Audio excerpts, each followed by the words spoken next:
Assalamualaikum warahmatullahi wabarakatuh. Perkenalkan saya Noval Pramadani Nuryo dengan NIM K002409 dari kelompok A8.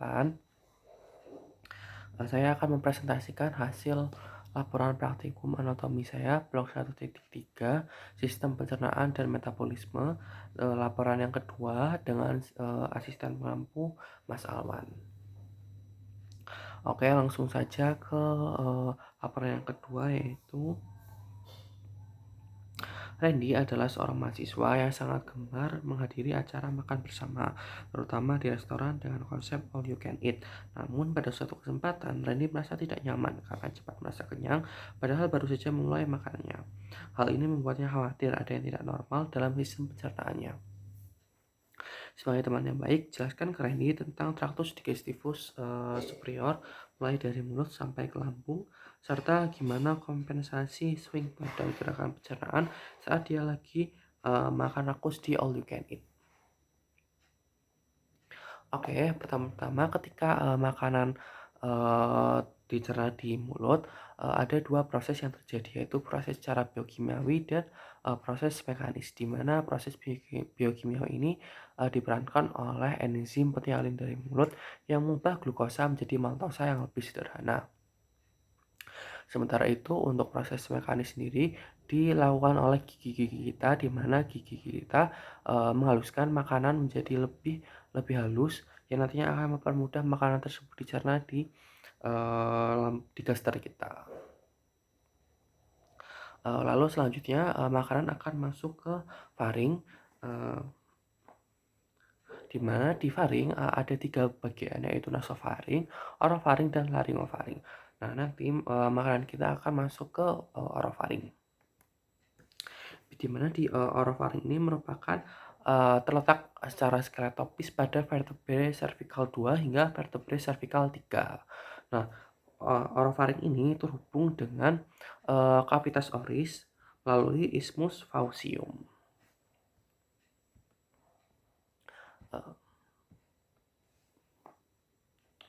Nah, di orofaring ini terdapat epiglotis, di mana dia akan menutup saluran nafas ketika makanan masuk ke faring. Oke, selanjutnya makanan akan masuk ke esofagus atau kerongkongan kita, di mana di esofagus ini terdapat tiga pars, yaitu ada pars cervical, ada pars thoracal, dan pars abdominal.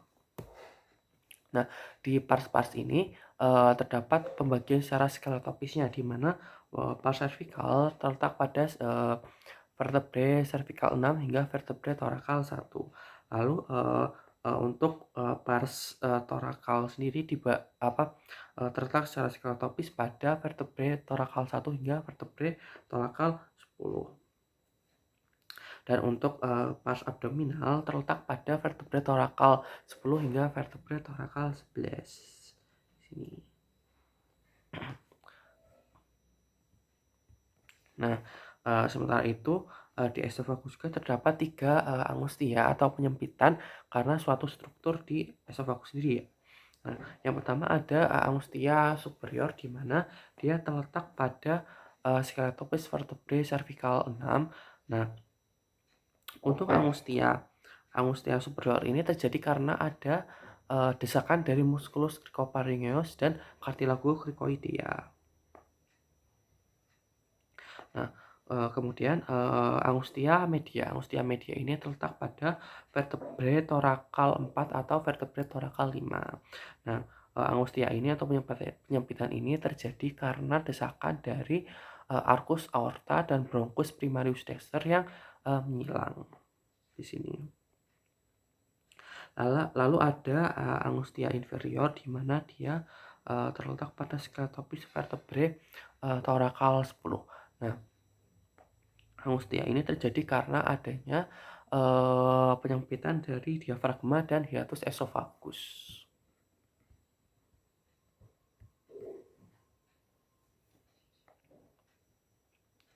Di esofagus ini terjadi gerakan peristaltik, di mana gerakan meremas dan berkontraksi. Nanti makanan yang tujuannya adalah makanannya akan jatuh ke gaster.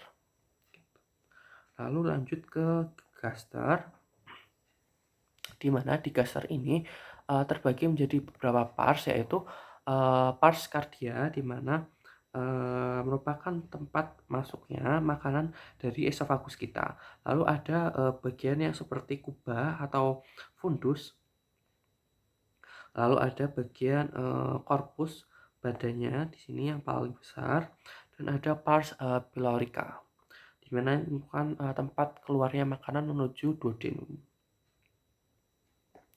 Nah, gaster kita ini terbagi menjadi beberapa tunika atau lapisan, yaitu yang pertama ada tunika serosa, yang dia tuh terletaknya adalah paling luar dari gaster kita, di mana tunika serosa ini terdapat peritoneum visceral yang berefleksi menjadi omentum minus. Lalu di dalamnya lagi ada tunika muscularis yang terdiri dari 3 musculus. Mulai dari yang paling luar ada musculus yang longitudinal, lalu yang bagian dalamnya ada musculus transversal, uh, di dalamnya lagi ada musculus yang mohon maaf, yang di tengah tadi musculus yang terbentuk secara sirkuler, dan di dalamnya lagi ada musculus yang terbentuk secara oblik.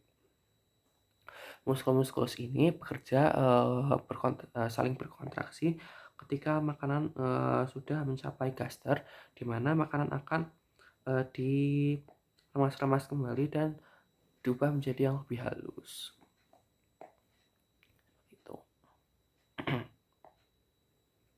Nah, di gaster kita terdapat 2 sphincter, yaitu ada lower esophageal sphincter, yang dimana sphincter ini terletak di bawah esofagus, yang berfungsi untuk mencegah makanan dan asam lambung kembali ke kerongkongan setelah masuk lambung. Ketika makanan memasuki lambung, lower esophageal sphincter ini akan membuka untuk memungkinkan makanan masuk, kemudian menutup untuk mencegah reflux asam. Nah, terdapat suatu klinis, yaitu GERD, gastroesophageal reflux disease, di mana sphincter ini dia akan melemah, dan ketika sphincter ini tidak menutup secara rapat, maka dia akan mengeluarkan asam asam lambung atau asam dari gaster ini, yang kemudian akan membuat iritasi dari esofagus itu. Lalu sphincter yang di bawah, yaitu ada sphincter pylorica di sini, di mana sphincter ini terletak di antara lambung dan usus halus. Ketika makanan telah tercerna sebagian di lambung, sphincter ini akan membuka secara perlahan untuk melepaskan makanan yang sudah tercerna di dalam usus halus. Proses ini berlangsung secara bertahap agar makanan tidak masuk terlalu cepat ke usus halus dan memungkinkan pencernaan lebih lanjut. Sementara itu ketika si Randy ini makan all you can eat, maka dia akan gaster akan kemasukan daging yang banyak, sehingga ketika gaster terpenuhi oleh daging, maka akan timbul rasa kenyang atau begah seperti itu, yang membuat Randy merasa cepat kenyang. Seperti itu. Sekian laporan kedua. Terima kasih. Wassalamualaikum warahmatullahi wabarakatuh.